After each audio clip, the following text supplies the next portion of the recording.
ये ईद आ रही है ना, तो भाइयों ने जाना है अपनी बहनों को ईद देने के लिए। तो जो गरीब भाई होते हैं ना, बहनें उनसे ईद नहीं लेती, किसी के भी सामने उनसे ईद नहीं लेती। वो कहती हैं भाई तुम मुझे ईद ना दो, या मुझे अकेले में ईद देना। अगर भाई अमीर हो ना, तो वो कहती है कि भाई मुझे इन सबके सामने ईद देना, ताकि इनको पता चल सके कि मेरा भाई कितना अमीर है। अगर भाई गरीब हो तो पहली बात तो ये है कि बहन उससे ईद नहीं लेती।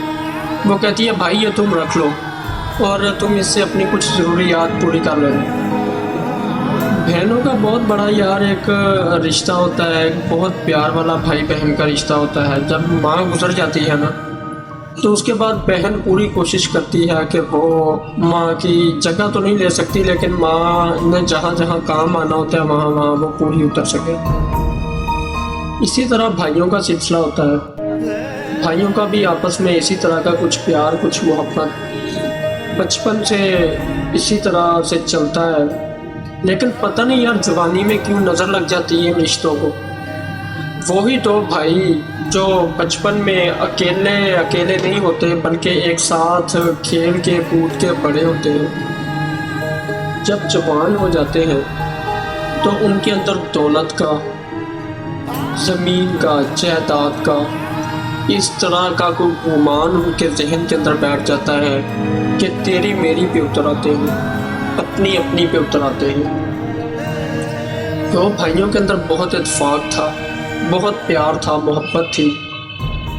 बड़ा भाई छोटा भाई जो भी उससे मांगता था बड़े भाई से, वो उसे दे देता था। जब वो बड़ा हो गया तो उसने तेरी मेरी शुरू कर दी छोटे भाई ने। तो बड़े भाई ने उसे फिर भी कुछ ना कहना, छोटे भाई ने जो भी मांगना उसने दे देना। हत्ता कि उसने कहा कि भाईजान आप मुझे ये सारी ज़मीन लिख के दे दें। उसने ज़मीनें लिख के दे दी, जायदादें लिख के दे दी, घर मकान सब कुछ लिख के दे दिया। रिश्तेदारों ने और अड़ोस पड़ोस वालों ने पूछा कि यार तुम इतना कुछ कर रहे हो इसके लिए, क्या तुम्हें कुछ नहीं चाहिए? तो उस बड़े भाई ने पता है क्या कहा?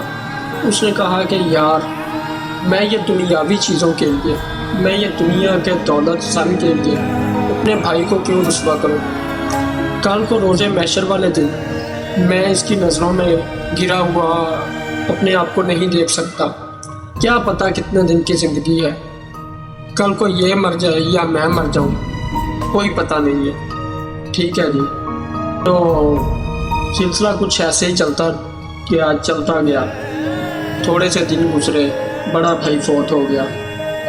वही छोटा भाई जो लड़ता था ज़मीनों के लिए, जायदादों के लिए, बड़े भाई का जनाजा पड़ रहा है, दफन कर दिया। कुछ दिनों के बाद एक बुजुर्ग गुजर रहे थे कि कब्रिस्तान में से रोने की आवाज़ें आ रही थी, चीखने की।